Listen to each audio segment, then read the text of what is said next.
O Chucrute FC é um podcast em parceria com Alemanha FC, Fußball BR e Rádio MW.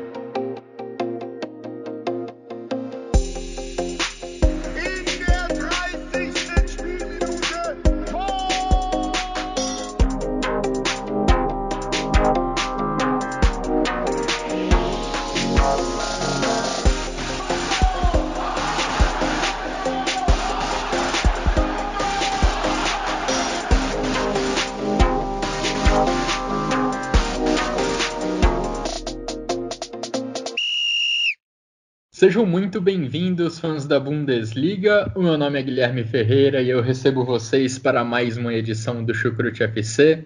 Estamos gravando no dia 11 de junho, dia de abertura da Euro 2020, competição que deveria ter acontecido no ano passado, mas que precisou ser adiada em um ano por motivos óbvios. Dia de abertura com Itália e Turquia jogando lá em Roma. Mas o assunto da gente aqui, é claro, é a seleção da Alemanha. Vamos discutir muito sobre como chega a equipe de Joachim Löw para essa competição. Essa que será, por sinal, a última competição da Alemanha sob o comando de Joachim Löw, já que Hansi Flick será o substituto dele. Ele espera só o final dessa Euro para assumir de fato como treinador da seleção da Alemanha. E para me ajudar a desvendar como a Alemanha chega para essa competição, eu tenho aqui, como de costume, outros dois integrantes do Chucrute FC, um integrante fixo, digamos assim, e um convidado especial a quem eu dou as boas-vindas agora. Estou falando do dono, do CEO do Alemanha FC, um parceiro aqui do Chucrute, Mário André Monteiro. Tudo bem com você, Mário? Seja muito bem-vindo. Ô Guilherme, beleza, cara, tudo certo. A expectativa aí pela Euro, né? A Alemanha que não chega como uma das grandes favoritas, né? Vamos falar dessa seleção e prazer em participar novamente. Faz tempo que eu não faço cast aqui com vocês, né? Muita correria aí no dia a dia, mas agora com a Eurocopa, né? Um evento especial aí, né? Que deveria ter acontecido ano passado, agora esse ano. Mas vamos falar dessa Mannschaft. Maravilha. Convidados especiais para ocasiões especiais, não é mesmo, Vitor Lederman? Seja muito bem-vindo a mais uma edição do Chucrute. Moin, moin, alô, servus. Pois é, realmente, né? Eu acho que hoje a gente está com um Chucrute FC que dá para dizer que representa todas as alas do que é a gente, do que é também a produção de conteúdo de futebol alemão no Brasil, né? De maneira específica, obviamente.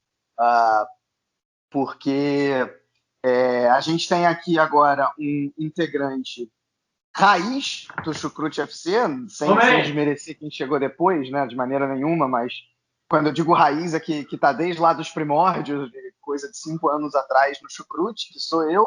A gente tem um representante do Fußball BR, né, que é o Guilherme, e a gente tem um representante da Alemanha FC, que é o Mário. Então é bem legal essa sinergia aí que a gente tem. Claro, todo o Chucrute FC é especial, todos os participantes que vêm aqui dão mais do que conta do recado, mas pelo menos dessa vez a gente tem essa curiosidade de fazer essa sinergia aí entre Alemanha FC, Fußball BR, Chucrute FC. E vamos que vamos. Assim, eu em 2016 já estava aqui na Alemanha, posso dizer que o clima de Euro na época acho que estava assim, um pouco maior. É comum aqui, assim como tem no Brasil, né? A galera costuma botar bandeira na janela, bandeirinha no carro, né? De vez em quando isso acontece em Euro e em Copa do Mundo. Mas acho que muito por conta da pandemia, por tudo que vem acontecendo, digamos que está num ritmo mais lento. Vamos ver se, com os números baixando bastante aqui, né? As coisas já estão abrindo, se já não estão abertas. Se o clima de Euro vem, espero, de repente, na próxima terça-feira, estar tomando uma cerveja no bar, se a pandemia permitir, ainda não é certo. Mas devidamente testado. E a própria, e você falou da pandemia, né, cara, mas não só isso, mas a própria seleção, né, cara, porque em 2016, na Euro, você falou que a euforia estava maior, tinha toda a expectativa de ver a campeã mundial em campo, né? Que a Alemanha tinha ganhado a Copa em 2014, 2014, né? Agora não, agora a expectativa é para ver a seleção que fracassou em 2018, que vem fracassando aí nos últimos anos, né? Então talvez tenha, na própria Alemanha, né? Eu que acompanho bastante os jornais, a imprensa alemã, a audiência televisiva da seleção caiu muito, né? O interesse caiu muito nesses últimos anos, então isso daí pode explicar também, além da pandemia, que é o principal agravante, né? Justamente, acho que a grande questão é realmente a pandemia mesmo. Claro que todo o vexame que a Alemanha vem passando aí, vexame futebolístico, para deixar claro, né? A Alemanha vem passando desde 2018, claro que faz diferença, mas acho que o principal mesmo é realmente a pandemia. Mas vamos ver, né? Vamos ver. Tô animado. Me animei. Vou assumir também que eu me animei nos últimos 2, 3 dias, lendo textos, ouvindo podcasts sobre Euro, né, e por aí vai. E já estou aqui empolgadão para essa Euro e para a Alemanha. Pois é, vai ser um período bem legal esse de junho, julho com a Euro e também com a Copa América acontecendo basicamente ao mesmo tempo. Vamos ver como essa está aí a não dá para seleção se da animar Alemanha. muito não, né? Essa aí... É verdade. Essa aí a gente deixa um pouco de lado. Falo futebolisticamente, mas o entorno é complicado, de fato. E vamos ver como chega essa seleção da Alemanha, né? De fato, com uma perspectiva bem diferente das últimas grandes competições que ela participou. Antes da gente entrar de cabeça nesse assunto, deixo aqui meus agradecimentos, como de costume, a todos os nossos ouvintes, a todos que nos acompanham. Também o nosso cumprimento ao Alemanha FC, que está hoje aqui representado pelo Mário, também ao Fußball BR, que são parceiros do Chucrute FC. Vamos começar nossa conversa falando sobre como a Alemanha chegou até essa competição, Mário.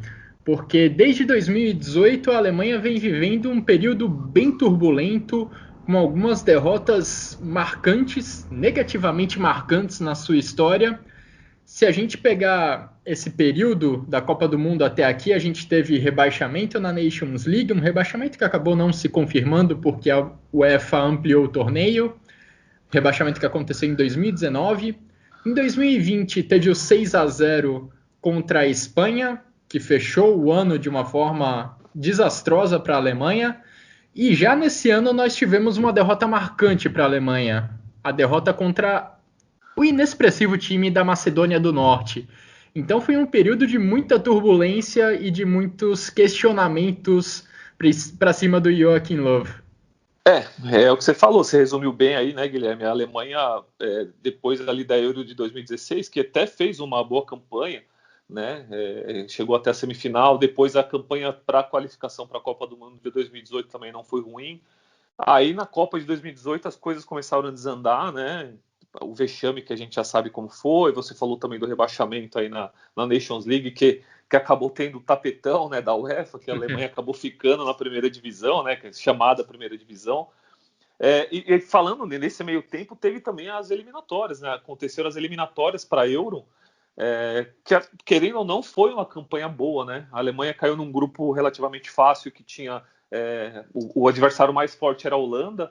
A Alemanha acabou perdendo em casa da Holanda e ganhou fora, acabou ficando na liderança da chave, que tinha, se eu não me engano, Irlanda do Norte, Bielorrússia, Estônia e a própria Holanda. Então, assim, foi uma qualificação boa, né, um torneio de qualificação bom, mas esses resultados pontuais, né, Macedônia do Norte, Espanha, a própria teimosia do Joachim Löw, que recentemente já falou que não ia continuar, né? Então esse é o último torneio. Então a gente precisa ver como que vai ser a motivação dos jogadores, do próprio treinador nessa última competição, né?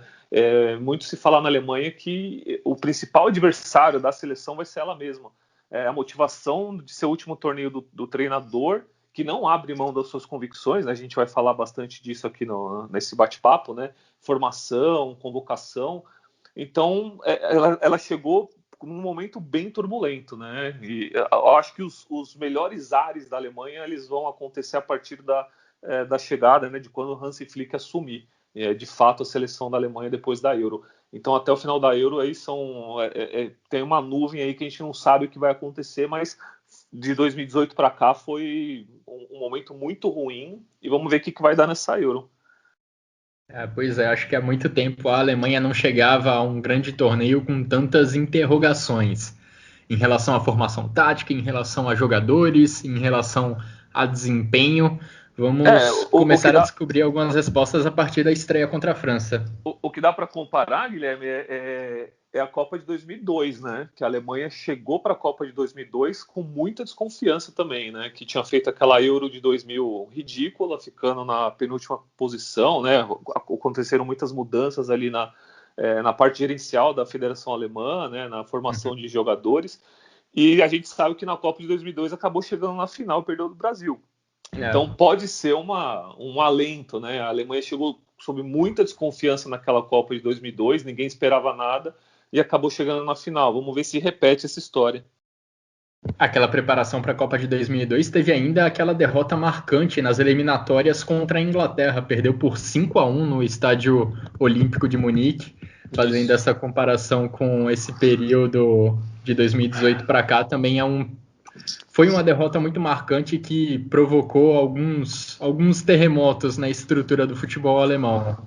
E, Vitor, se a gente pegar o retrospecto da Alemanha, desde que ela chegou na Rússia para disputar a Copa do Mundo, a Alemanha tem 16 vitórias, 8 empates e 7 derrotas. Os números frios assim nem são tão ruins.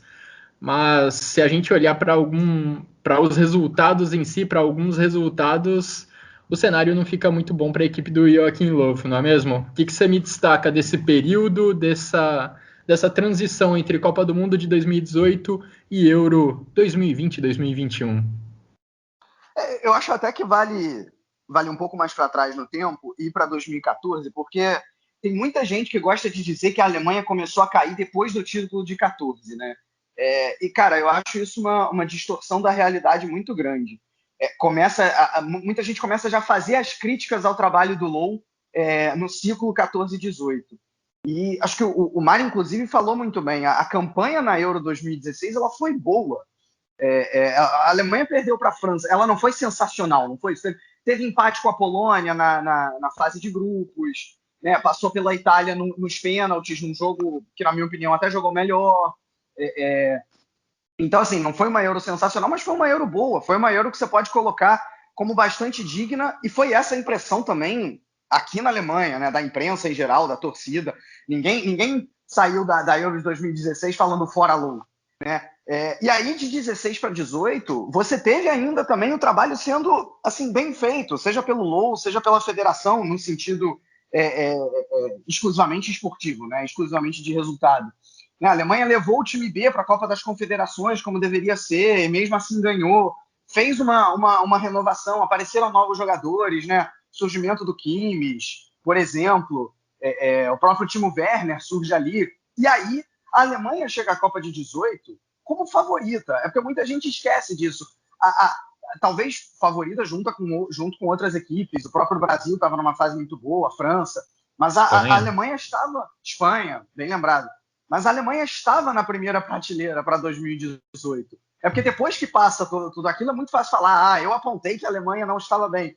Assim, tudo bem, eu não vou questionar, mas pouca gente imaginava o desastre que ia ser a Copa de 18. E aí, realmente, era a hora do Joachim Löw pedir o boné. E ver que deu, assim, ele realmente não conseguiu. A Alemanha, coletivamente, foi um dos piores times da Copa de 18.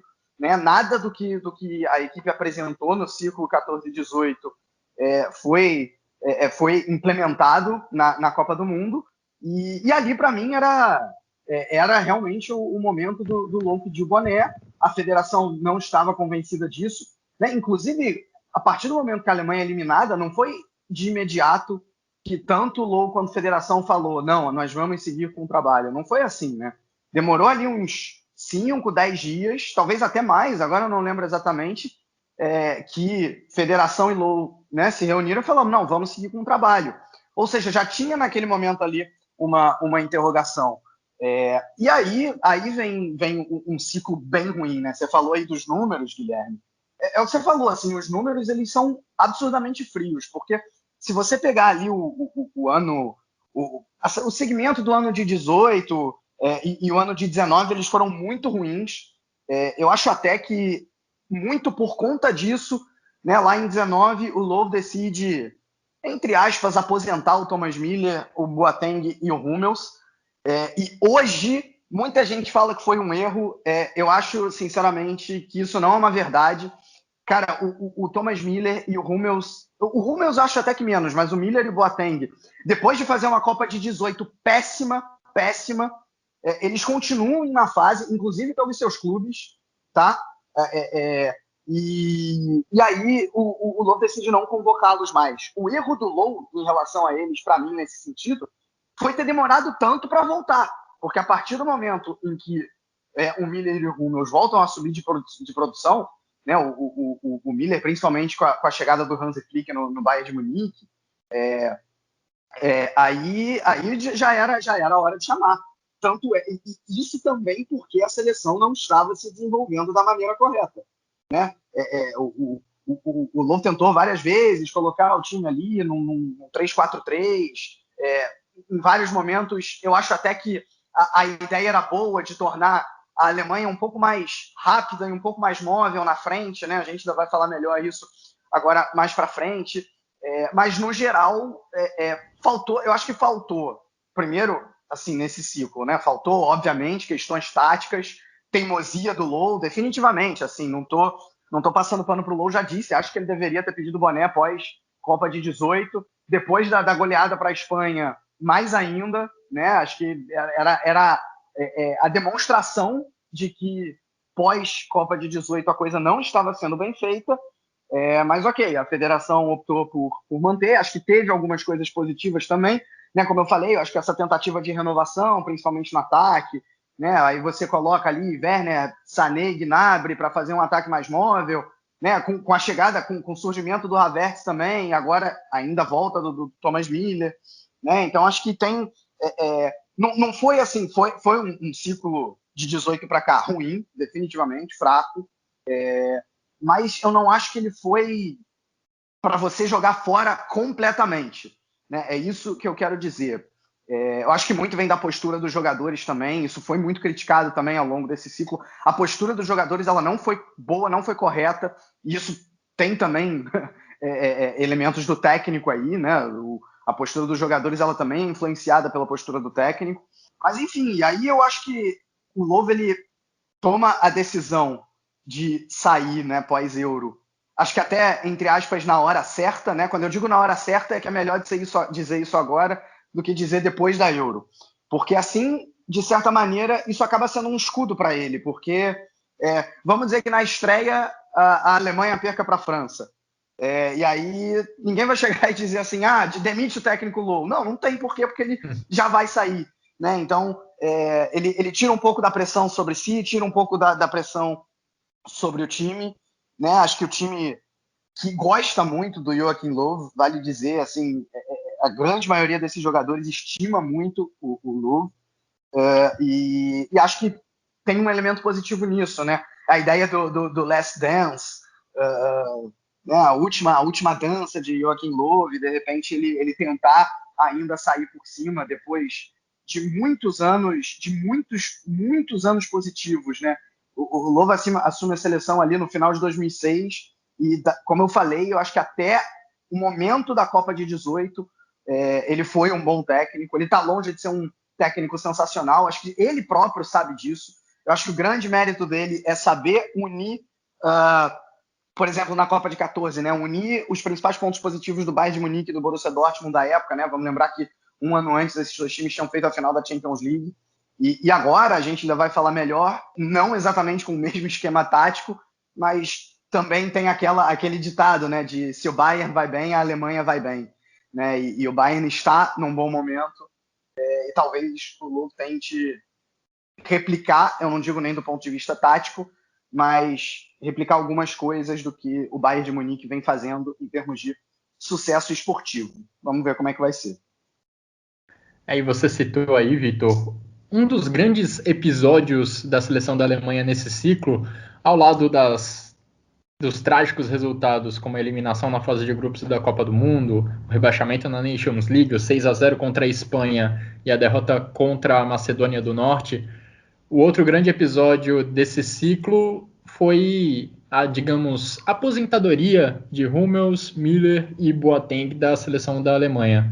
Joachim Löw, lá no início de 2019, visitou o centro de treinamento do Bayern de Munique, ou seja, ele ativamente foi à procura dos jogadores para informar eles que não planejava o futuro da seleção da Alemanha com esse trio, mas precisou voltar atrás. E esse acho que é o grande tema, acho que essa é a grande manchete da convocação que nós tivemos há algumas semanas, convocação com 26 jogadores.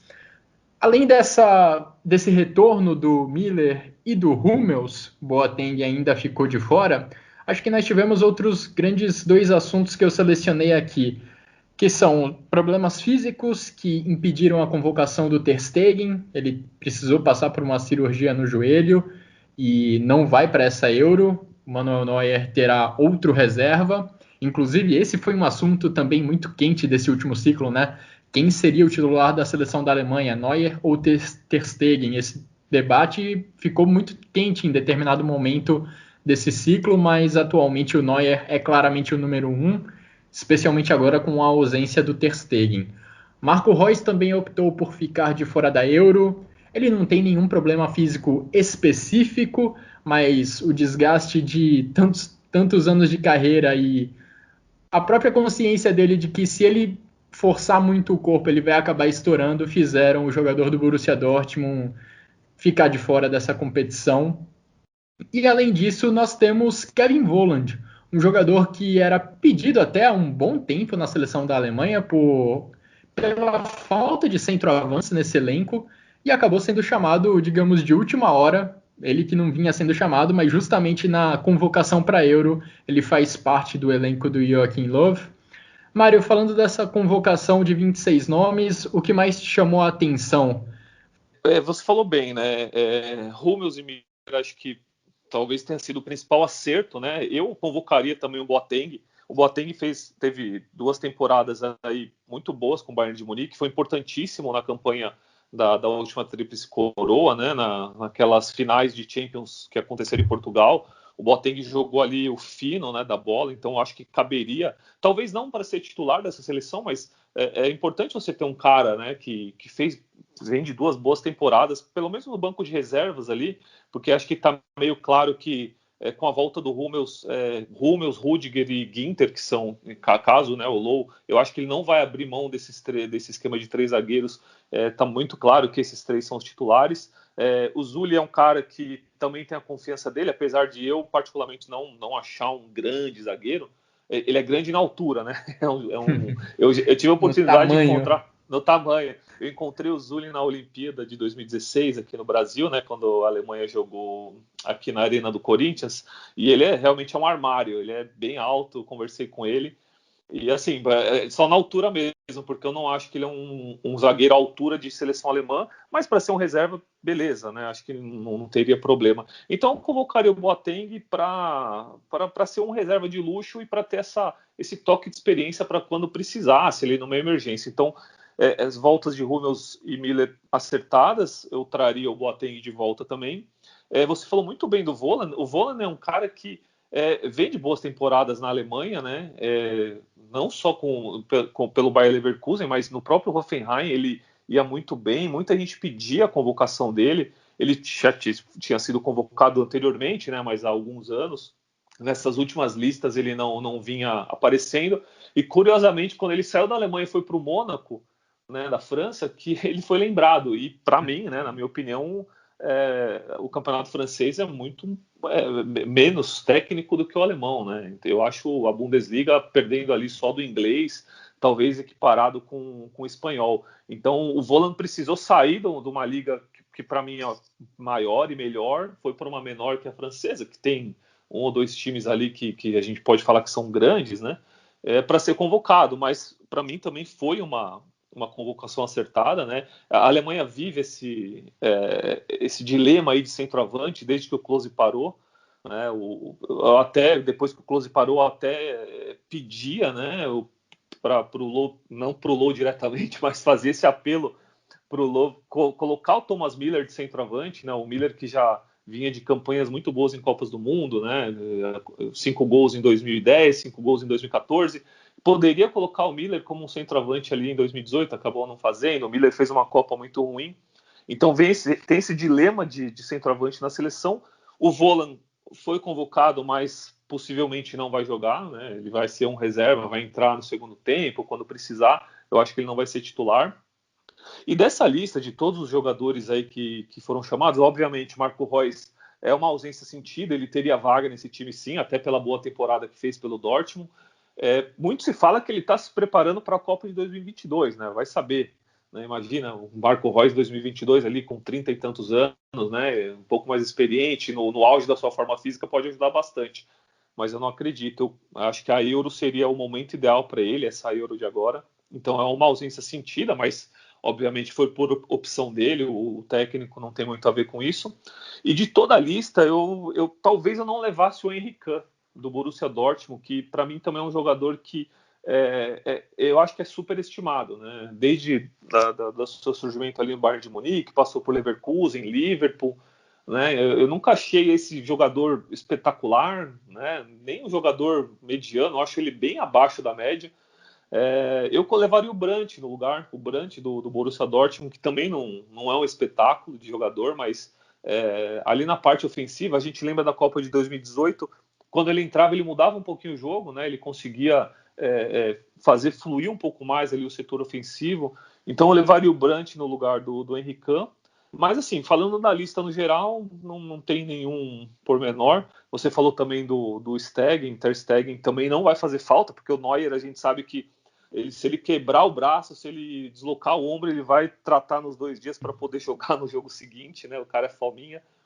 Então acho que não vai fazer tanta falta ali o Stegen. Mas de resto é uma lista ali ok. Talvez o que a Alemanha tem de melhor mesmo. Ninguém ficou de fora e poderia ser chamado ali urgente. Esse problema da seleção da Alemanha com centroavantes é de fato bem antigo. E se a gente olhar nesse elenco, quem que é o mais próximo de um centroavante de área? Você tem o Timo Werner, que na Copa de 2018 foi usado nessa função e não foi nada bem. Ele não é um cara para ficar ali fixo na grande área. E tem aí o Kevin Volland, que finalmente foi chamado, marcou 16 gols na última edição do Campeonato Francês, deu ainda 7 assistências.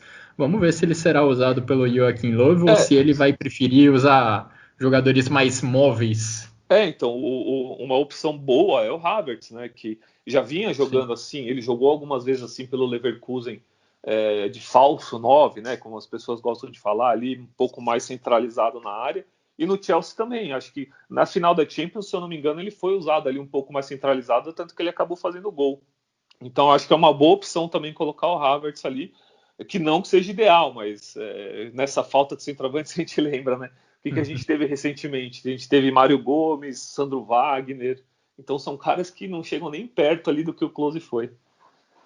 Pois é, e até se você precisar de um atacante para uma situação de desespero, alguém que funcione bem no jogo aéreo, o Joachim Löw acho que não tem ninguém assim à disposição com essas características.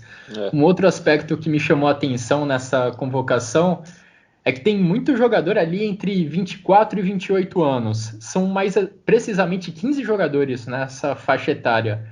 Mas aí, se a gente olhar mais para baixo, para os mais jovens, a gente tem o Kai Havertz com 22 anos. Ele, inclusive, que faz aniversário hoje. Kai Havertz acabou de completar 22 anos. Parabéns se ele estiver ouvindo aí a gente. Parabéns, Kai Havertz. Acho que ele não entende português. Acho que ele não entende português. Alles gut zum Geburtstag. E o único mais jovem que o Kai Havertz nessa convocação é o Jamal Musiala, jogador do Bayern de Munique, que tem 18 anos. Mas aí, considerando que a convocação tem 26 nomes, acho bem improvável que o Musiala faça parte de algum jogo, que ele entre em campo. Talvez esteja aí mais para ganhar experiência do que qualquer outra coisa.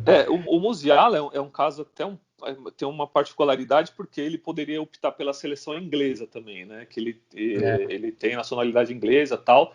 Então, eu acho que a convocação do Musiala, além, obviamente, dessa parte técnica do Joachim Löw poder usar ele, acho que tem muito da influência de dirigentes da Federação Alemã, ali da parte administrativa de querer ter o Musiala na Alemanha, não para agora, mas mais para frente, porque se ele não fosse convocado agora pela Alemanha, seguramente ele podia ser chamado pela Inglaterra, e aí a Alemanha perderia um jogador aí para os próximos anos. Então acho que teve muita influência também de cima do Joachim Löw. Obviamente que não é uma coisa que foi divulgado, então foi falada, mas é o que eu acho. Eu acho que teve muito essa parte de, convoca o cara para ele já ser alemão, por mais que ele não entre, então acho que teve isso também. Estamos falando de um talento muito grande em potencial, né? Vamos trazer ele logo para perto da gente. Diga aí, Vitor. Não, eu ia já que falou nessa questão aí do Musiala, ia rapidamente citar, não é exatamente sobre Euro, mas sobre o Europeu Sub-21 que a Alemanha ganhou. O Nimesha, que foi um dos principais jogadores, ele tem dupla nacionalidade, ele pode jogar também pela seleção da Nigéria, e já tem gente falando que, claro que para Euro nem dava mais tempo, né? Mas futuramente para o Hansi Flick já chamar o Nimesha para garantir ele para a Alemanha, porque é mais um talento, né?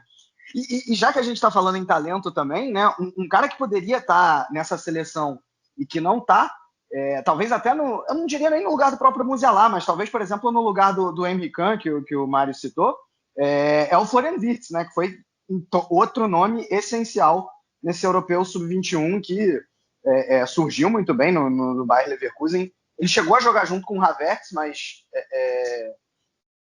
mas ganhou protagonismo principalmente depois da saída aí do artilheiro da final da Champions League, digamos assim, né? Cara, assim, sobre essa convocação, eu acho que no geral é isso mesmo. Ele chamou quem tinha que chamar, né? Finalmente abriu mão da teimosia dele em levar o Miller e o Hummels, e já impactou, né? Porque eu acho até que contra a Dinamarca, né, no primeiro amistoso de preparação da Alemanha, mais o Miller do que o Hummels teve ali uma dificuldade, uma certa readaptação, até porque a Alemanha joga de uma maneira diferente em relação ao Bayern, né? Acaba que ele também acaba ocupando uma posição diferente, né? Não é exatamente a mesma coisa, mas aí contra a Letônia, em que pese a fraqueza aí do adversário, a Alemanha foi muito bem, e acho que os dois principalmente foram muito bem, né?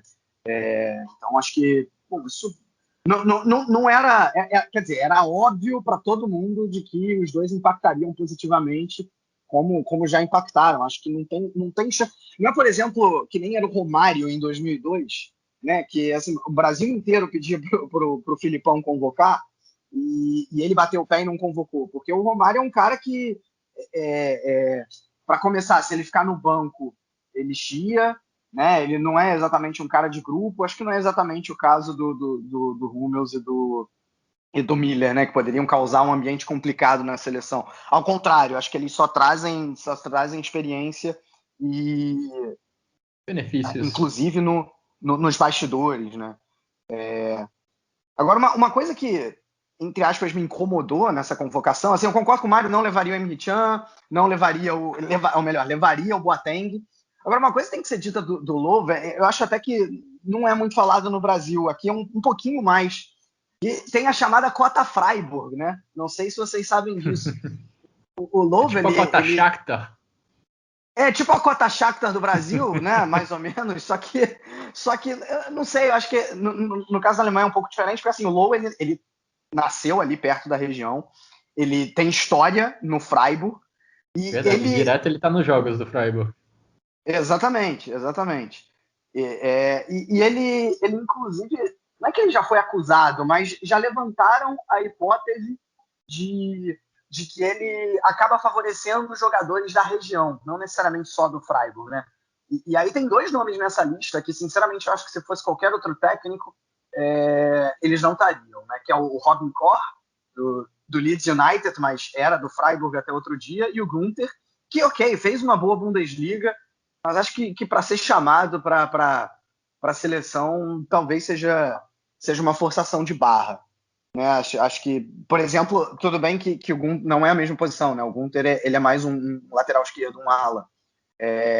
Mas você já tem você já tem o Halstenberg e tem o próprio Gosens, então era melhor levar mais um zagueiro. No caso, talvez poderia ser justamente o Boateng, né?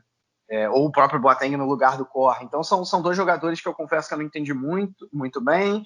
Fiquei feliz com a convocação do Volland, há muito tempo eu já pedia, ele realmente é o jogador com mais característica de centroavante, acho realmente que não vai jogar muito, até pela maneira que a Alemanha vem jogando, mas merecia demais a convocação, isso desde os tempos do Bayer Leverkusen. Ele chegou a ser convocado quando surgiu quando surgiu não, né? Mas quando ainda era do Hoffenheim, bem jovem, e eu acho até que ele teve algum problema com o Low, mas agora o Low deixou a teimosia de lado e chamou o Volland. Vamos falar um pouco de como deve jogar essa Alemanha nessa Euro, porque em 2018 o próprio Joachim Löw reconheceu que ele foi um pouco teimoso demais na questão do futebol de posse de bola.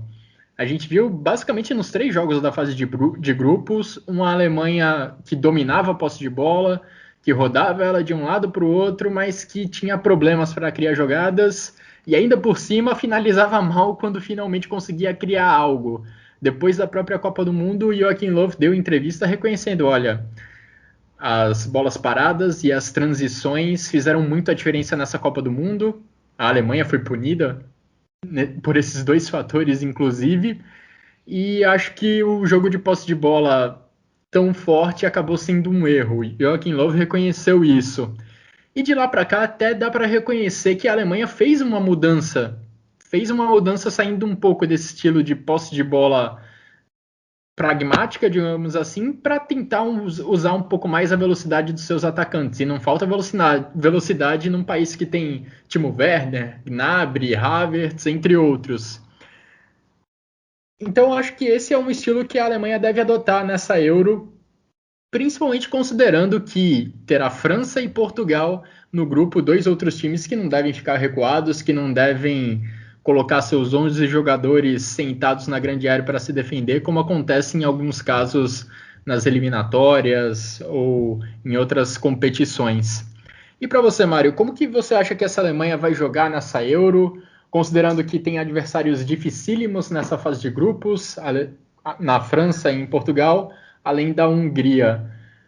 Como eu falei antes, né? Acho que uma coisa que ele não vai abrir mão é um dos 3 zagueiros, né? Que é uma coisa que eu não gosto, particularmente eu não gosto.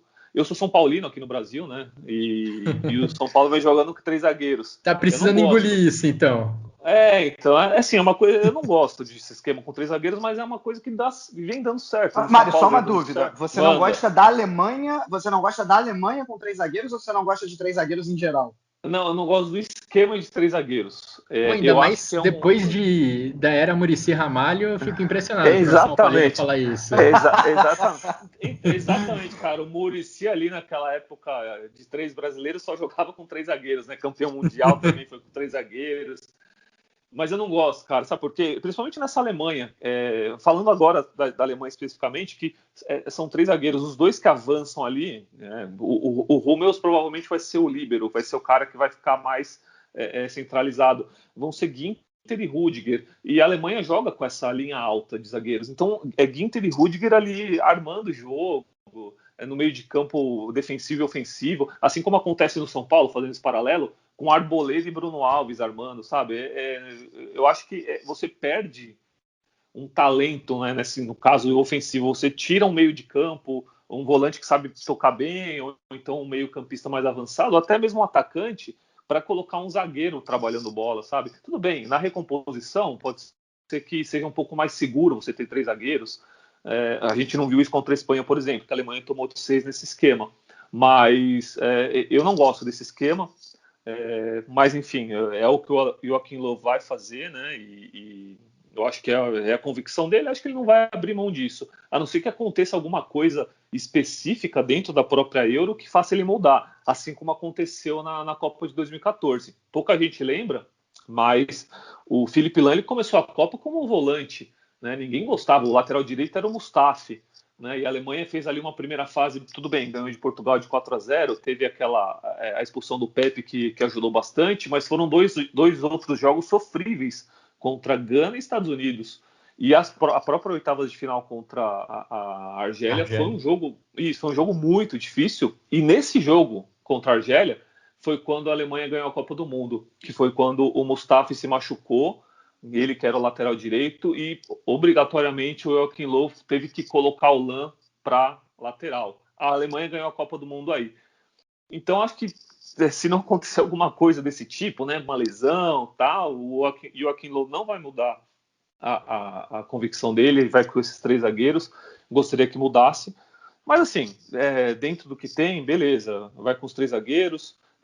Uma coisa que aconteceu no amistoso contra a Letônia, que eu gostei muito, ele jogar o Kimmich aberto pela lateral, pela ala no caso, né, porque como são 3 zagueiros, o Kimmich vai ser o ala pela direita. Eu colocaria o Kimmich como um lateral direito, né, no esquema com 2 zagueiros e 2 laterais. Eu colocaria o Kimmich como lateral direito, mas nesse caso ele vai ser o ala pela direita.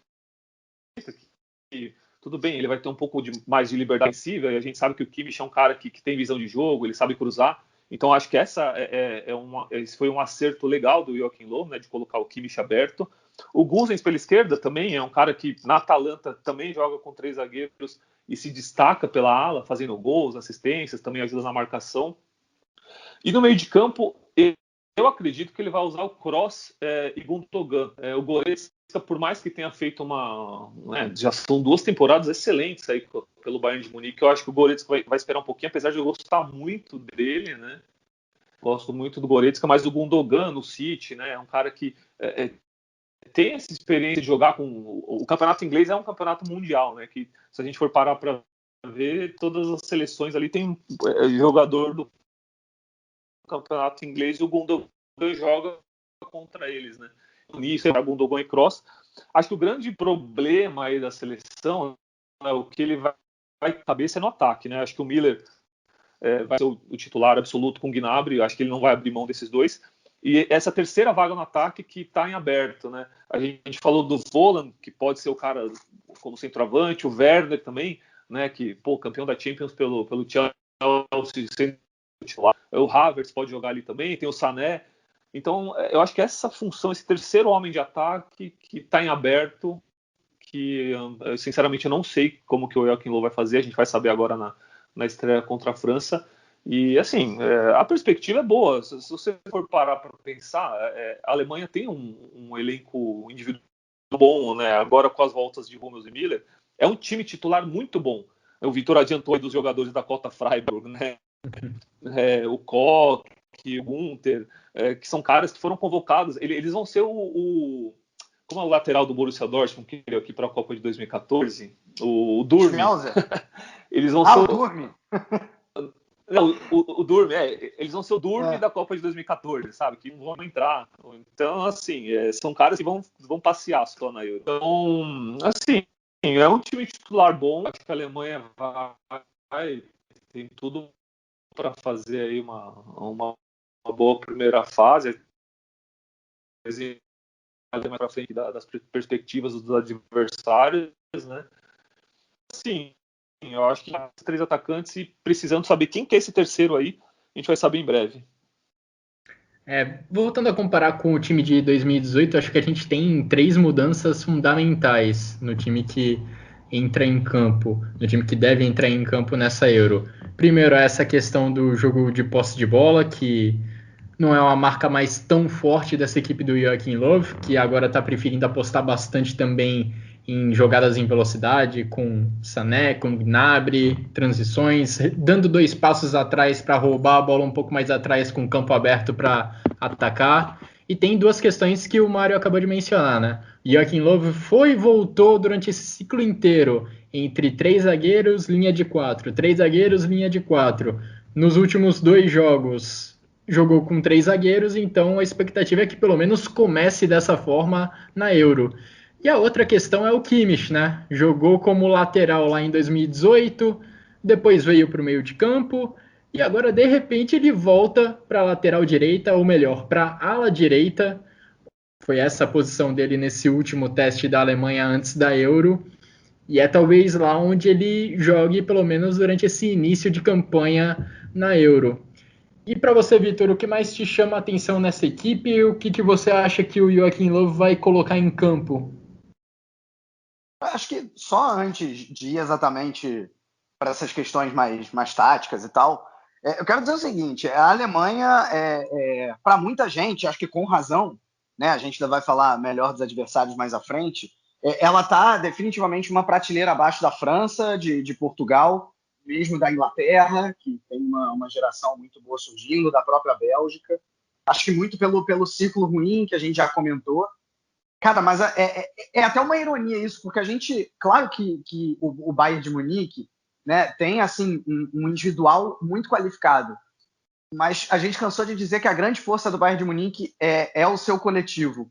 E, ironicamente, o que a Alemanha tem hoje é um inverso disso, né? Eu acho que tem um individual muito bom.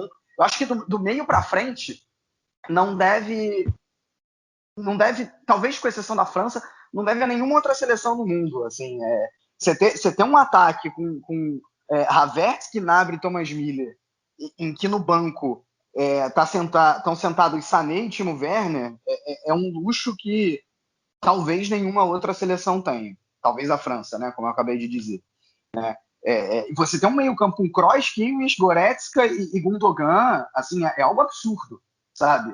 São 4 caras, tipo, ali na volância, digamos assim, ok, que às vezes o Gundogan possa jogar um pouco mais avançado, mas mesmo assim, você pega esses 4, cara, acho que eles estão entre os 10 do mundo, se você for olhar só os volantes, né?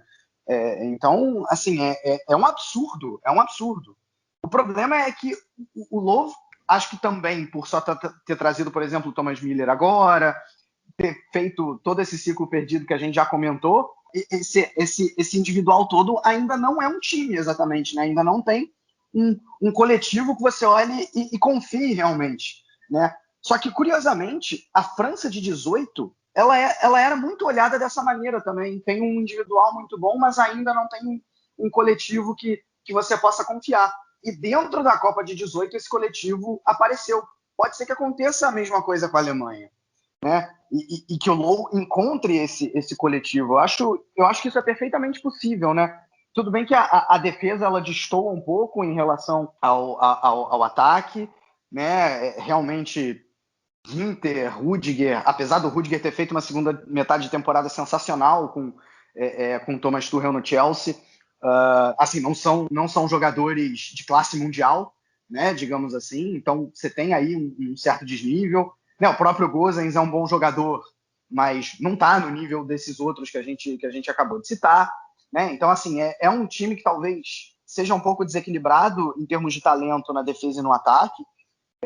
Mas, cara, não dá para esquecer assim, a Alemanha tem um time muito bom e eu não gosto de dizer isso porque tem exceções na história, mas a Alemanha costuma crescer em grandes torneios, né? A Alemanha chegou para a Copa de 2006, né? Lá no início do cast a gente falou, né? O Mário falou muito bem da Copa de 2002 e que a expectativa não era exatamente boa depois da eliminação vexatória em 2000.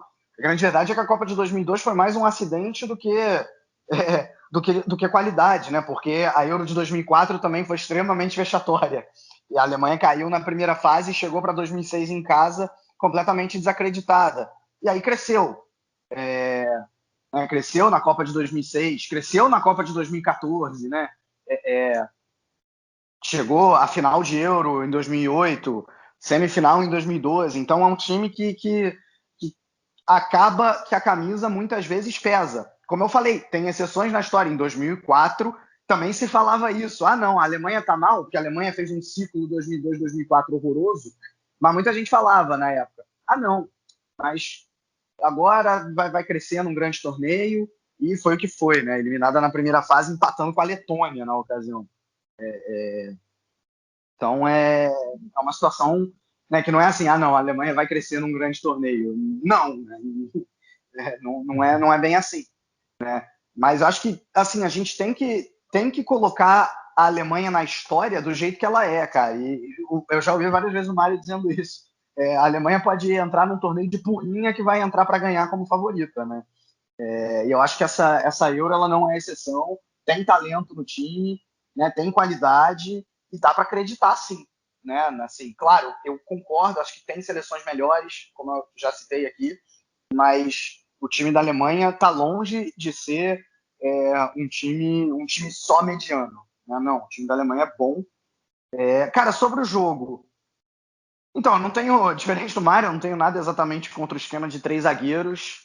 Eu só acho alguma coisa. Eu acho que é curioso isso, porque na seleção lá do Alemanha FC, eu até coloquei um esquema de 4 e coloquei o Kimmich na lateral, mas a gente vai, né, o tempo vai passando, a gente vai refletindo, e foi até uma questão colocada acho que foi pela revista Kicker, que é o seguinte, se o Kimmich é puxado para lateral, você vai ter... Eu não estou contando com o Goretzka no primeiro jogo, porque ele está vindo de lesão, e talvez ele possa entrar ao longo do torneio, mas é muito improvável que ele entre contra a França.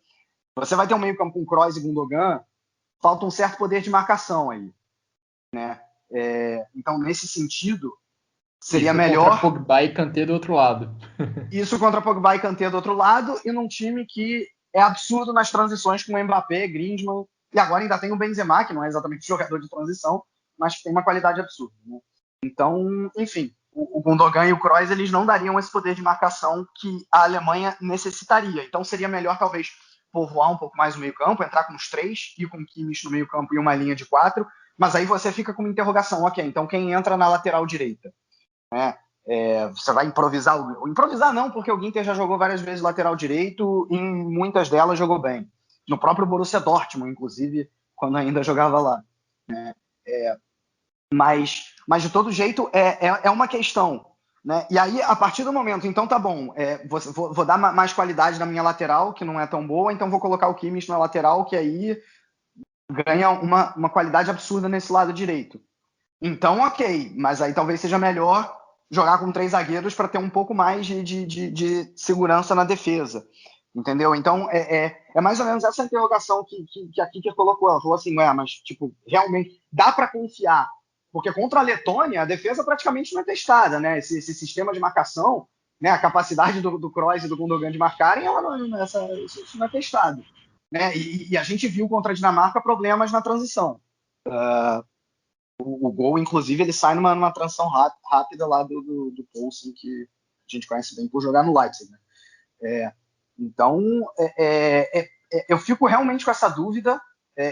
Eu acho que se é para entrar com três zagueiros, até dá para você colocar o Kimmich na lateral, mas se o Kimmich não jogar na lateral, se não for dessa maneira, aí você tem que colocar o Kimmich no meio campo e dar uma segurada um pouco maior, né? Só que aí você também perde poder de fogo lá na frente.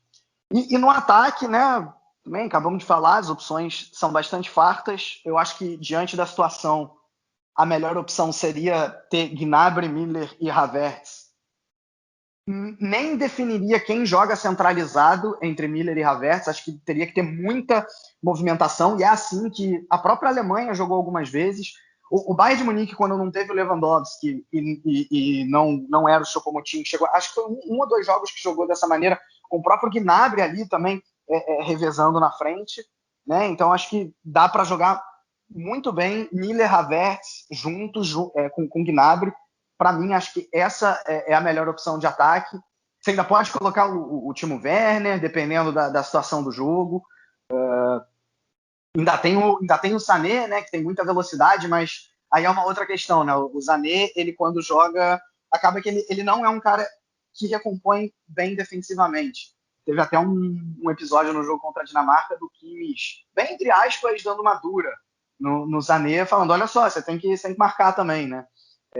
E o próprio Lothar Matthäus, que é a comentarista hoje, ele critica muito o Sané. Ele fala, cara, a postura do Sané ela não é digna de um jogador da seleção da Alemanha. Eu acho que vai muito nesse sentido também. Então, acho que até por isso, não que eu concorde exatamente com o Lothar Matthäus, mas eu colocaria de início o Sané no banco, mas acho que ele definitivamente ainda é uma opção muito boa ali para o ataque. Então, acho que é mais ou menos isso, né? Acho que o ataque móvel ali de 3 com Müller, Havertz e Gnabry, eventualmente Werner e Sané, eu não abro mão. Agora eu realmente coloco uma interrogação, 3 zagueiros, linha de 4, Kimmich na lateral, Kimmich no meio. Para sair de cima do muro, eu manteria esses 3 zagueiros e Kimmich na lateral, e aí a gente consegue segurar bem, mas por favor, né, sem ser o jogo de posse lá da Copa de 18, eu acho que nesse sentido, o Low até tentou no ciclo dar uma alterada nisso. E a Alemanha teve bons momentos jogando em transição, jogando com velocidade, usando a velocidade do Sané, do Gnabry, do Timo Werner. E acho que talvez esse tenha sido o ponto mais positivo desse ciclo desde a Copa do Mundo. Os momentos em que esse trio de ataque conseguiu se entender bem foram realmente muito bons. Os três circulando pela faixa central do campo, com oportunidade de trocar passes, fazer tabelas para entrar na grande área. Não funcionou sempre, mas quando funcionou foi legal de ver. Funcionou muito bem essa aproximação dos três atacantes e acho que o Joachim Löw deve apostar nisso durante essa Euro. Seja com 3 zagueiros, seja com linha de 4, ele sempre vem buscando promover uma aproximação muito grande entre os homens de frente. Agora, a questão do Kimmich é um dilema muito grande, porque ele é, de longe, o melhor lateral direito desse grupo da Alemanha, e eu também acho que ele é, olha, com alguma vantagem, o melhor meia desse time da Alemanha, porque Sim, se a gente lembrar de concordo. alguns jogos da Alemanha recentes, teve um jogo contra a Islândia recentemente, em que o Kimmich não teve nenhuma assistência atribuída a ele. A Alemanha venceu por 3-0, mas nos 2 primeiros gols, o Kimmich deu passes maravilhosos que, assim, foram os principais passes da jogada, apesar de não terem sido as assistências. E esses 2 passes saíram dessa região central do campo, com o Kimmich como meia, participando ali do início da jogada. Será que como lateral ele consegue ter o mesmo impacto nas partidas? Eu acho que se ele for lateral, se ele for ala, o jogo da Alemanha vai ficar bastante concentrado pelo lado direito, assim como foi em 2018. Mas eu não sei se nessa faixa do campo ele consegue ter o mesmo impacto que ele tem no meio de campo. E aí acho que a possibilidade de ter ele no meio campo ainda traz a perspectiva de ter ele e o Goretzka juntos, reeditando a parceria que faz muito sucesso no Bayern de Munique. Por outro lado... Guilherme, queria justamente falar rapidinho sobre isso, já que você falou no Diga. Bayern de Munique. Cara, porque entre o jogo da Dinamarca e da Letônia, surgiu até na imprensa alemã que os jogadores estariam insatisfeitos com o esquema de 3 e puxados muito justamente pelos atletas do Bayern de Munique, porque no Bayern de Munique eles jogam de maneira diferente, né? Com linha de 4. Nagelsmann tá chegando, hein? Pois é. Nagelsmann tá chegando para mudar isso. Agora, o que eu ia dizer é o seguinte, é porque não tem como replicar o Bayern de Munique, eu até falei de passagem isso lá no início, porque no Bayern de Munique, lá na frente, você tem um cara chamado Robert Lewandowski, né? Que joga de maneira completamente diferente do que seria Miller, Sané, Gnabry, por aí, né? Próprio Havertz. Né? Assim, não existe um jogador na Alemanha, já falamos sobre isso, com as características do Lewandowski. Então, não dá exatamente para você replicar o que você faz no Bayern de Munique. A discussão se a linha de 3 ou se a linha de 4 é muito válida, assim, não tô tirando essa discussão, eu só acho que não tem como você dizer assim, não, vamos jogar com linha de 4 porque o Bayern de Munique faz assim. Eu não iria muito por esse caminho. Pois é um dilema complicado para o Joachim Löw resolver. Enfim, apesar de achar que o Kimmich exerce mais influência no jogo jogando pelo centro, é também muito compreensível ele jogar na lateral, porque é no meio que a seleção da Alemanha tem a maior quantidade de jogadores de alto nível, como vocês já mencionaram, né? Tem Goretzka, tem Toni Kroos, tem Kimmich, tem Gundogan, tem muita gente que pode jogar em alto nível ali pelo centro do campo. São muitas coisas que o Joachim Löw vai ter que pesar aí de jogo a jogo. Tem que pesar se o adversário ataca muito pelo lado esquerdo, o lado direito da defesa da Alemanha, se o adversário tem muita força ali na região central do campo, como eu acho que é o caso do jogo contra a França. Enfim, vamos começar a descobrir as respostas para essas perguntas a partir do jogo contra a França. E agora, para a gente avançar nessa edição do Chucrute FC e chegar na parte final, vamos olhar um pouco para os nossos adversários, para os adversários da Alemanha nessa fase de grupos. França, Portugal e Hungria. E para isso, né, Vitor, a gente chamou outros convidados para dar o seu parecer sobre essas equipes. Pois é, Guilherme, exatamente. Vamos começar então com a França.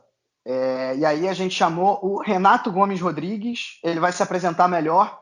É um cara que acompanha muito futebol francês e faz parte do podcast Le Podcast do Foot sobre futebol francês. Então vamos ver aí o que ele tem a dizer sobre essa seleção da França. Fala galera do Chucrute, que é o Renato Gomes, para quem não me conhece, eu sou jornalista. Sempre estou aparecendo lá no Le Podcast do Foot, né? Podcast que trata assuntos sobre o futebol francês, dou uma aparecida também no Futuri ou no Terra de Zizou, site especializado também sobre o futebol da França. E vamos falar um pouquinho aí desse início de Eurocopa, né? No ponto de vista da seleção francesa, que tem como grande novidade o retorno do Benzema, né? Depois de 5 anos ele volta a vestir a camisa da seleção da França. Os 2 últimos amistosos, né, preparatórios já contaram com a titularidade dele. E dentro desse contexto, o Didier Deschamps armou um 4-4-2 losango, que no fim não parece um losango, né? Por conta principalmente da liberdade, né, que os 3 ali da frente possuem. Os 3 que são Griezmann, Mbappé e Benzema. E atrás dele, desse trio, né, a gente tem Tolisso, Kanté e Pogba, são jogadores que dão muita sustentação, né, para o time. E no fim, atrás, pelo menos no papel, né, a gente tem Pavard, Varane, Kimpembe e Lucas Hernandes, né, com o Lloris no gol, o capitão Lloris, complementando aí o 11 base, sim, se a gente pode colocar assim, da seleção da França, que enfrentou País de Gales e Bulgária nos últimos amistosos, nos 2 últimos jogos, né? E foram jogos assim meio diferentes, porque são adversários que defenderam baixo, né? Que deixaram a França com a posse de bola, o que não é necessariamente uma característica da França. A gente pôde acompanhar na Copa de 2018 que a saída em velocidade, a saída em contra-ataque com o Mbappé correndo, né, no lado direito, foi o grande trunfo aí da França, ela que encontrou esse sistema aí contra o Peru, né, na fase de grupos ainda da Copa do Mundo. Então, eu acho que existe a possibilidade, né, da gente ver alguma novidade aí. Não sei em relação aos nomes, né, porque existem muitas dúvidas ainda, pelo menos do que eu acompanhei da minha visão. Existem dúvidas no meio de campo para ver quem é titular entre Tolisso e Rabiot. Os laterais também deixaram a desejar nos amistosos. Tem o Digne, né, o Lucas Digne do Everton, que está competindo ali com o Lucas Hernandes na lateral direita. E tem também o ajuste dos meias, né? Se o Kanté joga como primeiro volante ou se ele joga na direita. Se o Pogba joga na esquerda ou na direita também desse losango, né? Na base desse losango. Quem vai ser o primeiro volante, né? Se é o Tolisso ou então se o Rabiot volta ao time titular. Então, além dessas dúvidas, né? A gente também tem algumas dúvidas em relação ao ataque, né? Porque assim, Griezmann é o grande, apesar do retorno do Benzema, né, o Griezmann é o grande, é a chave do sistema, né, é o camisa 10 de fato, o cara que tem liberdade para circular não só no meio, mas nos lados do campo, né, para fazer o jogo da França andar. E esse movimento do Griezmann, né, complementado por Mbappé e Benzema, que são outros 2 jogadores que gostam muito de pedir a bola no pé. E talvez, se a gente analisar um pouquinho a situação de pedir a bola no pé ou atacar o espaço em velocidade, principalmente em contra-ataques, eu acho que ainda existe essa dúvida, mas eu acho que o primeiro jogo contra a Alemanha, né, já vai solucionar, já vai dar muitas respostas para a gente sobre o estilo que a França vai ter nessa Eurocopa, né? Ainda mais considerando que a Alemanha, independente se a fase é boa ou ruim, se o Low tá saindo ou não, vai sair ou não, né? Enfim, se a Alemanha no fim, né, ainda é uma seleção que possui bastante conceitos, né? Bastante qualidade ali na forma como encara seu jogo, muito repertório para sair, principalmente para construir jogadas desde a defesa, né? E talvez até esse contexto aí da Alemanha ter a bola, de querer construir de forma mais calma, pode beneficiar um pouquinho a França. Eu acho que esse jogo já vai ter muita tensão aí, essa estreia já vai ter muita tensão competitiva e é bom que a gente consegue acompanhar, né? Como é que a França vai ser montada em relação ao estilo, em relação aos nomes, porque se o esquema ainda tem essas dúvidas, né, em relação a mecanismos, em relação a qual jogador casa certinho ali com quem no setor, né? a gente, por outro lado, né, pode contar com muita capacidade individual, né? Pogba, Kanté, Griezmann, Benzema, Mbappé, um meio e um ataque que coloca medo, né, em qualquer seleção da Europa e por isso, né, a França é uma das favoritas. Então a gente vai ficar de olho aí, principalmente nesse primeiro jogo, para a gente saber como é que a França chega em relação ao seu estilo, né? Porque se depender dos jogadores, sem dúvida nenhuma, das favoritas aí para chegar no título. Valeu, amigos. Um abraço e até mais. Obrigado pelo convite. Muito obrigado, Renato, pela sua contribuição com o nosso debate. E tá aí o comentário dele sobre a França, sem dúvida uma das favoritas, talvez a favorita ao título dessa Euro, e que tem aí, pelo menos na minha opinião, o melhor elenco à disposição, principalmente aí com o retorno do Benzema. Mário, qual que é a sua visão sobre essa equipe francesa, atual campeã do mundo, que tem ainda um elenco recheado de jogadores e que chega muito forte para a disputa dessa competição? Pois é, a França, acho que não deve fugir muito da opinião de todo mundo, que é uma das principais favoritas, se não a principal favorita, né? E como adiantou bem aí, tem agora o Benzema. A gente pode lembrar da Copa de 2018, que a França foi espetacular, né? Com Mbappé, Griezmann jogando muito, Pogba. E o ataque era o Giroud. A gente lembra que o Giroud foi o centroavante sem gols do time campeão mundial. E então a gente tem a volta do Benzema, a França potencializou seu elenco, né? Potencializou seu time titular com o Benzema. Tudo bem que ele se machucou agora nos amistosos recentes, mas parece que não é problema para a Euro. Então a França melhorou, né? Um time que já era muito forte na Copa de 2018, melhorou a volta do Benzema. Talvez, eu acho que ele vai se entender bem ali com o Mbappé no ataque, com o Pogba, o Griezmann chegando também um pouco de trás. Vai ser um jogo difícil essa estreia. Estreia, né, por si só já é complicada, já é um jogo mais tenso, né? Diferente de um segundo ou terceiro jogo, a estreia, o músculo está mais rígido, né? Então vai ser um jogo bem difícil, né? A França melhor do que em 2018, mas vamos ver. Se for para dar palpite, eu apostaria no empate aí para que a Alemanha não saia tão feia na fita. Estou muito curioso para ver essa partida, para ver como ela vai se desenrolar. Porque a França, a gente viu em 2018 que não é um time que faz muita questão de ter a bola. Ela ganhou aquela Copa do Mundo muito baseada nas jogadas em velocidade do Mbappé, recuperando com Pogba e Kanté a bola no meio-campo e acionando seus atacantes em velocidade. E a Alemanha meio que se tornou isso ao longo dos últimos anos, né? Decidiu apostar um pouco mais na velocidade dos seus atacantes. Então vamos ver como vai ser esse choque, como que vai ser esse confronto entre alemães e franceses. E como que você vê essa equipe francesa comandada pelo Didier Deschamps, Vitor? Vocês dois já falaram muito bem e o Renato falou melhor ainda, né? Essa questão aí do trunfo francês ser justamente o jogo de transição, eu acho que é justamente o que pode castigar muito a Alemanha, e é o que a Alemanha tem que ficar de olho, né? Porque mesmo com a Alemanha tendo mudado, né, tendo apostado também um pouco mais nessas transições em velocidade ultimamente, como a gente já cansou de falar aqui, não é que o meio-campo da Alemanha seja exatamente um meio-campo que se recompõe rápido, né? Aliás, é um problema constante e que foi o principal na Copa de 18.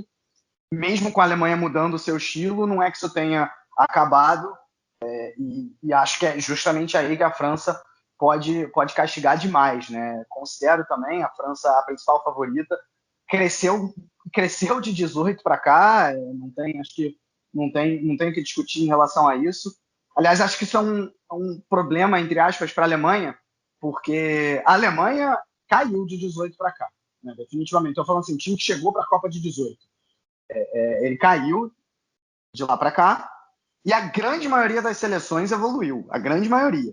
Né? Você tem uma Holanda que evoluiu, né? Nem foi para a Copa de 18 e agora está aí. A França está melhor, Portugal, assim mesmo sendo o atual campeão, o time de hoje é muito melhor que o time de 2016, a gente vai ouvir já o especialista em futebol português. E a Itália cresceu também, né? Então, assim, você tem a Espanha melhorou, acho que você tem aí. A Espanha talvez nem tanto, mas Então você tem a maioria das seleções crescendo e a Alemanha não, né?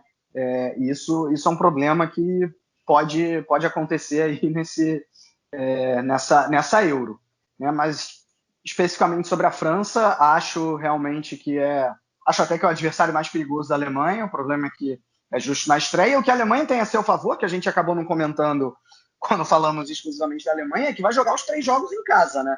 E vale dizer, está permitido público, 14.500 espectadores na Allianz Arena, que de alguma maneira pode fazer diferença, né? O que atrapalha Portugal e França, nos 2 casos, é que todos os jogos vão ser fora de casa, porque os jogos com a Hungria vão ser em Budapeste, né? Tirando o próprio França e Portugal, que aí é em campo neutro, essas 2 equipes vão estar sempre jogando fora de casa. Pois é, estou muito curioso para ver esse jogo entre Alemanha e França, até por esse confronto do meio-campo, né? O Goretzka acho que vai fazer muita falta, principalmente nesse primeiro jogo, pelo fato de ter Pogba e Kanté do outro lado. O meio-campo alemão com Kroos e Gundogan, não sei se teria a pegada necessária para esse duelo, para esse confronto.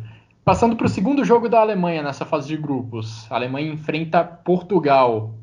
E aí nós trouxemos um outro convidado para comentar sobre a equipe de Cristiano Ronaldo, não é mesmo, Vitor? Isso mesmo, chamei o Braz Assunção, ele que tem um podcast também, podcast Futebol de Bolso, inclusive participei uma vez falando da rivalidade de Hamburgo, São Paulo, Hamburgo, enfim. E ele, enfim, mora em Portugal, é português, conhece bastante a seleção e ele vai falar aí pra gente o que esperar dessa seleção portuguesa. Olá Guilherme, olá Vítor e todos os ouvintes do Scruto FC. Portugal entra neste europeu como uma incógnita, pois o momento atual da seleção das quinas não é o melhor. E a prova disso foi a qualificação para este europeu cheio de altos e baixos. O fator número 1 para isso é o bloqueio mental dos jogadores da seleção portuguesa com o fenómeno Ronaldo-dependência.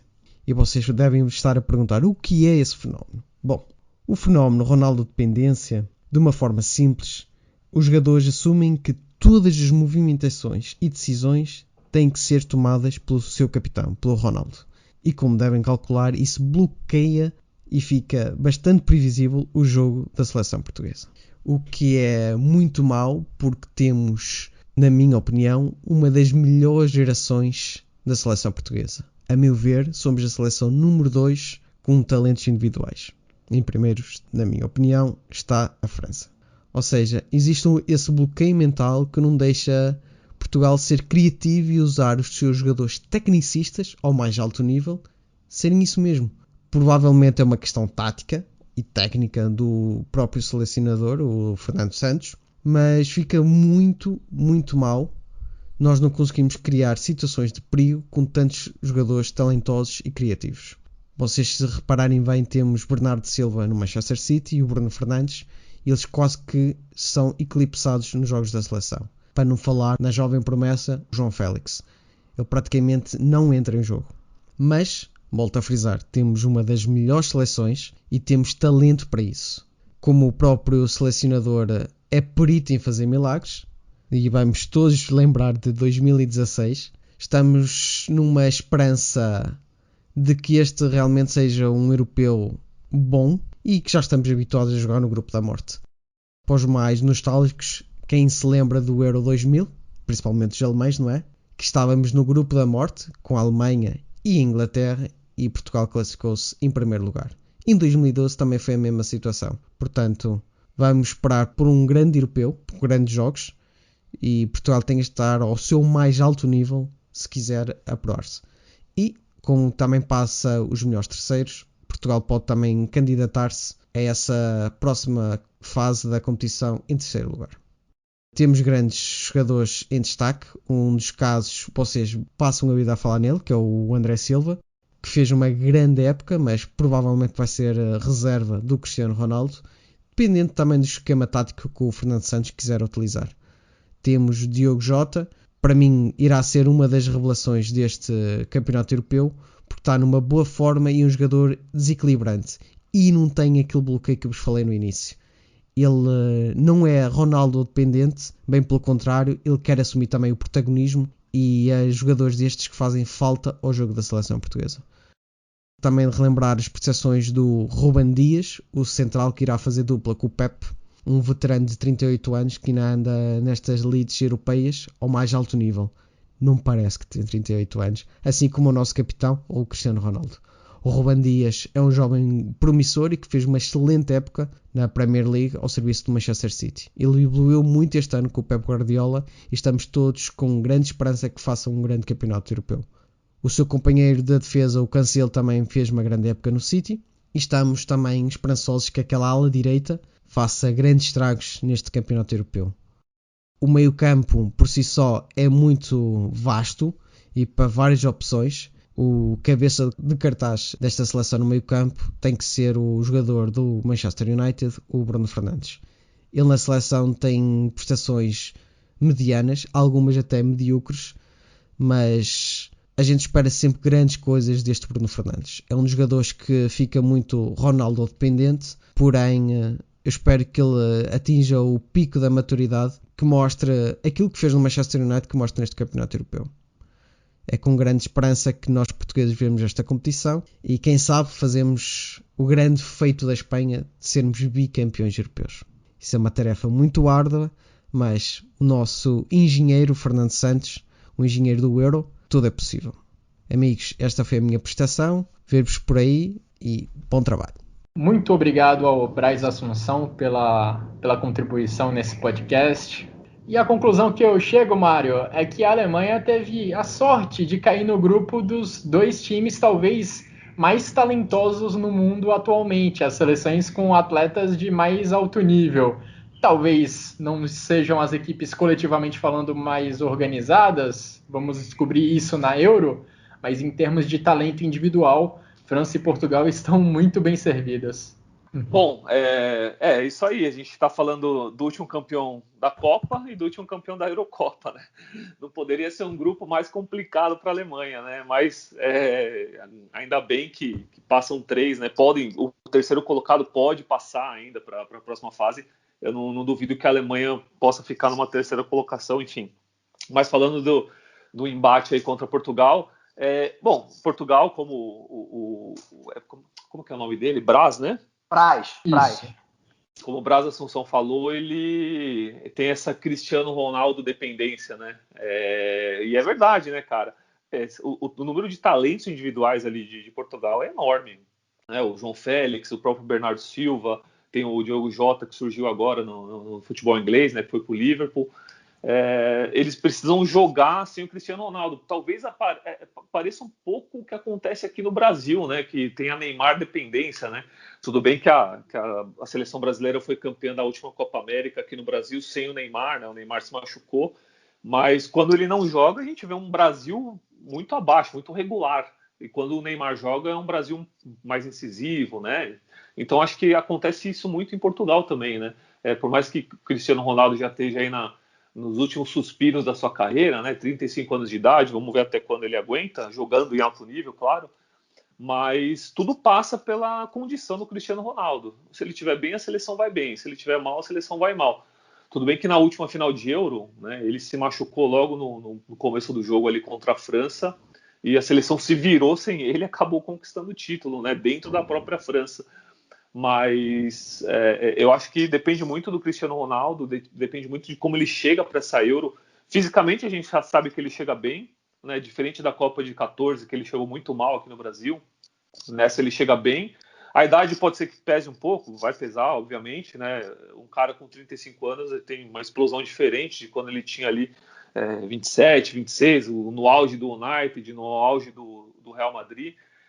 A Juventus não ajudou muito ele na temporada, né? A Juventus quase ficou fora da Champions League, que seria uma coisa absurda de imaginar a Juventus fora de uma Champions com esse elenco, né?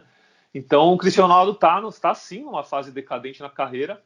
Então eu acho que assusta um pouco menos do que a França, né? Eu acho que a Alemanha diante de Portugal, eu acho que é o contrário, eu acho que Portugal é que vai estar com medo da Alemanha nesse jogo.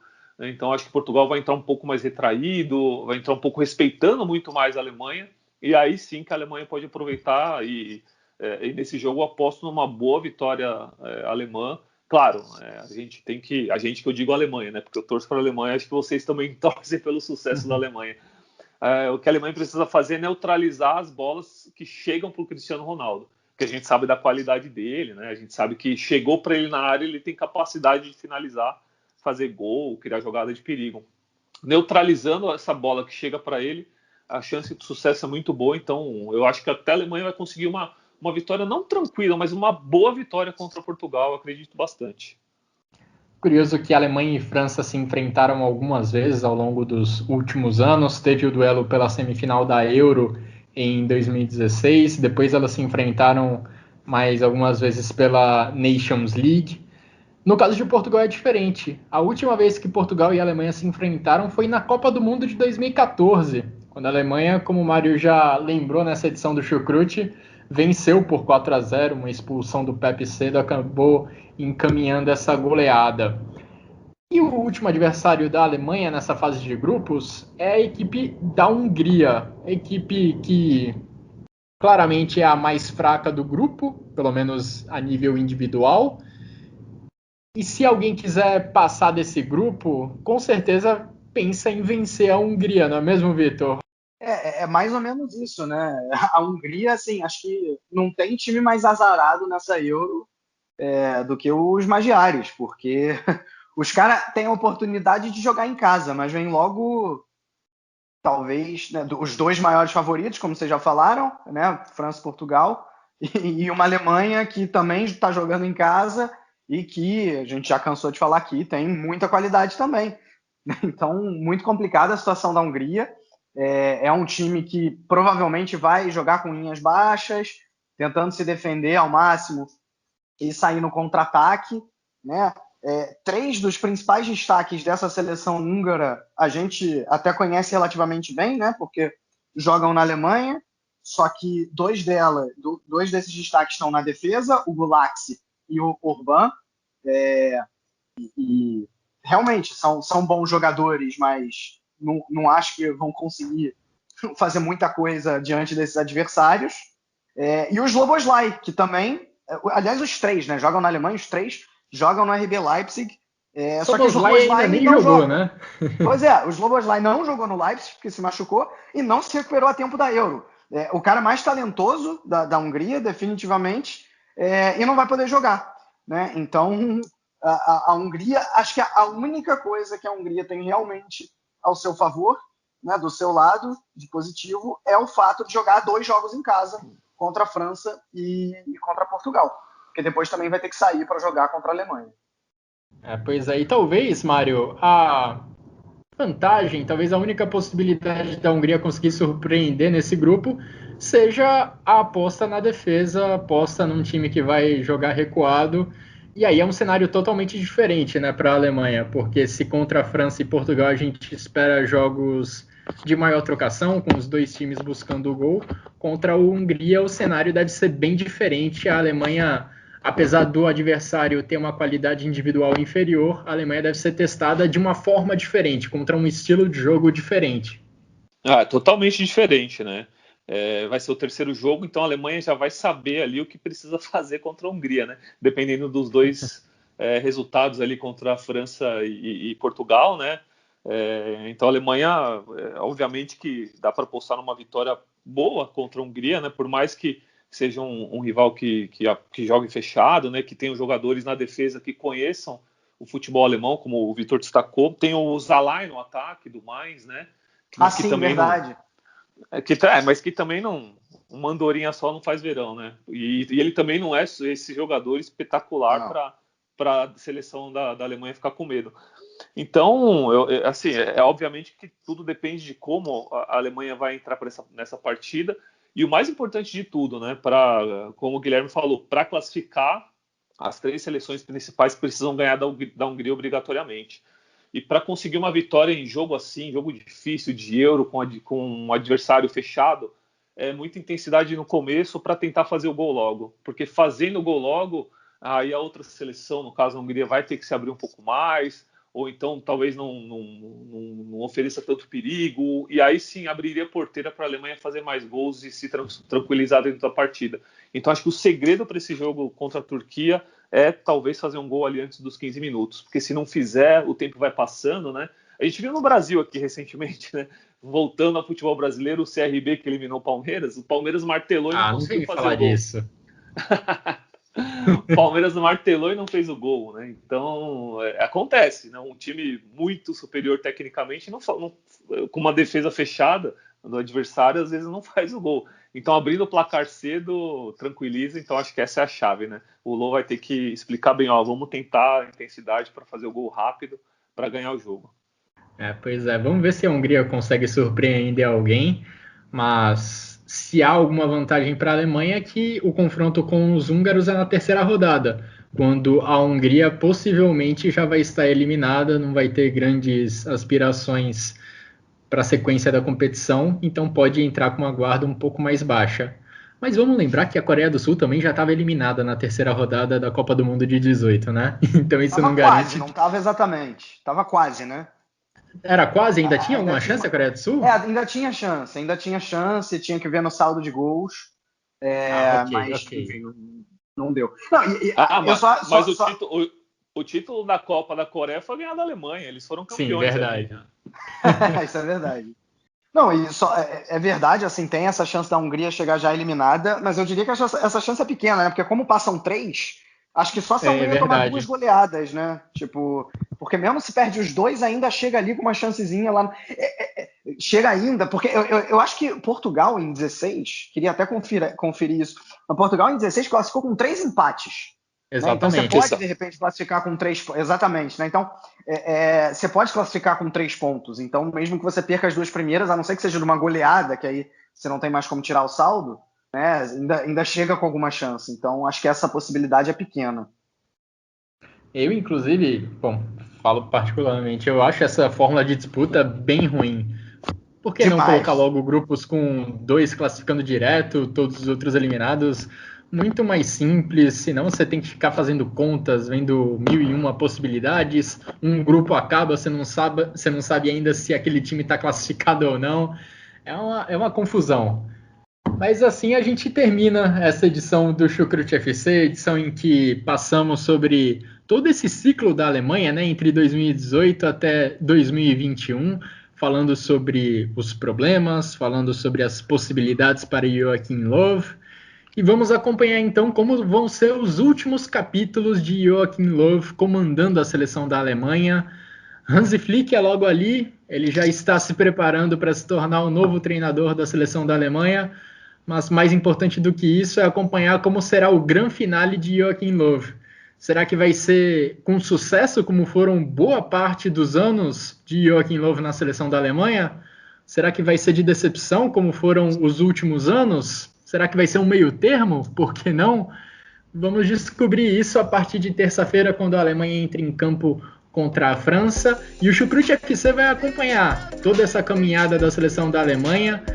À medida que a Alemanha for avançando, nós vamos trazendo aqui edições do Chucrute FC para comentar o que de mais importante acontecer com a equipe. Agradeço ao Mário, agradeço ao Vitor pelas participações na edição de hoje.